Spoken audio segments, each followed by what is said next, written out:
So, where does all of this leave us? Theresa May is now committed to giving MPs a vote on any revised deal by March the 12th. If it's rejected, they'll vote next day on whether or not to back no deal. And if that's rejected, they'll finally vote on the 14th on extending the timetable for the UK to leave the EU. To chew over the parliamentary implications, I turn to two experts. Professor Anand Menon is director of the think tank UK in a Changing Europe, and Maddy Thimont Jack is from the Institute for Government. We began by talking about the Labour Party. Its amendment calling for the UK to stay in some form of customs union was defeated in Wednesday's vote. So where did that leave Labour? Well, what was very interesting this week was that on Monday, Labour actually significantly shifted its position. It said that it was going to table an amendment to the motion on Wednesday, but if that was voted down, then it would actually support another referendum on the deal. And this is what they have confirmed last night. So I think at the moment what we are expecting is that when the meaningful vote comes back, so when Parliament next votes on Theresa May's deal, that an amendment from Labour will go down saying that they're calling for another referendum. But not everyone in Labour will be happy with that.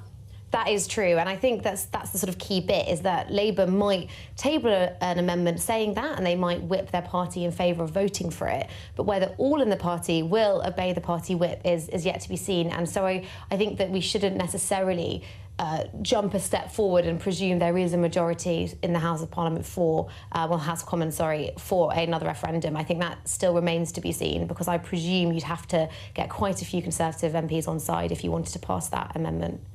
OK, sticking with Wednesday's votes then, Anand Menon, we did have one amendment that went through with a whacking majority. That was the amendment from Yvette Cooper.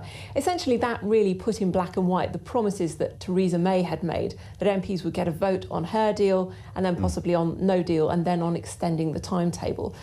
What's the significance of that? I mean, what does that achieve?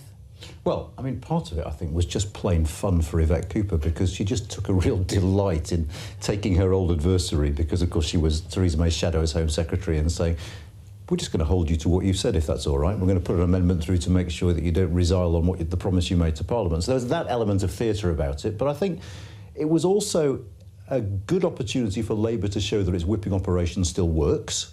I think the Labour whips must have come away very, very satisfied with the strong reaction they got from their party. And it also pointed to the unpredictability of politics. I mean, Maddy said before that, not all Labour MPs are going to like a second referendum. The problem both parties have is there are no policies around Brexit that all their parties are going to like. And so you've got these weird votes on the Tory backbenches, with some members of the LG voting against the amendment, some abstaining. No clear pattern emerges, but it just went, for me, just to underline how unpredictable votes around Brexit are, because people's preferences are unpredictable. So, Maddy, how far is Theresa May now being pushed around by Parliament and having to put forward things that she doesn't really want to do? She's made it perfectly clear that she personally doesn't want the timetable for leaving extended. She clearly is having to respond to some of the pressures from her backbenchers, although, however reluctantly, and she is still, giving an inch, she's still very keen to keep that extension as time limited as possible, and doesn't want it to go on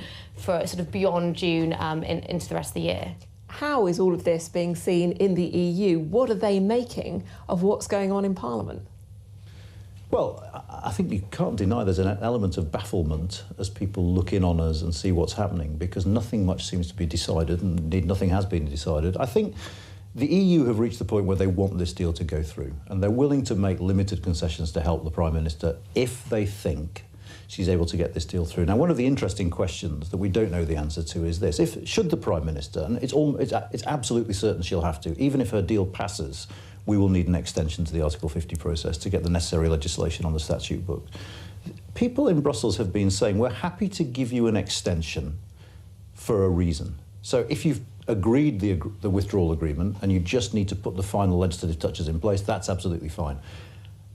But they've also said, if you simply want an extension to keep disagreeing amongst yourselves in Parliament, what is the purpose of that? What good is there in that for us? So it's far from a given. I think they will give it, but they will be reluctant to give us an extension if Parliament hasn't made some sort of progress on this. All right, so Maddy, last one for you, and probably the most difficult one. How then does Theresa May break this impasse in Parliament? What does she do that gets this done? I think that is probably the hardest one. I think The thing that I would say is at the moment, what we do know in Parliament is that there's a majority against her deal.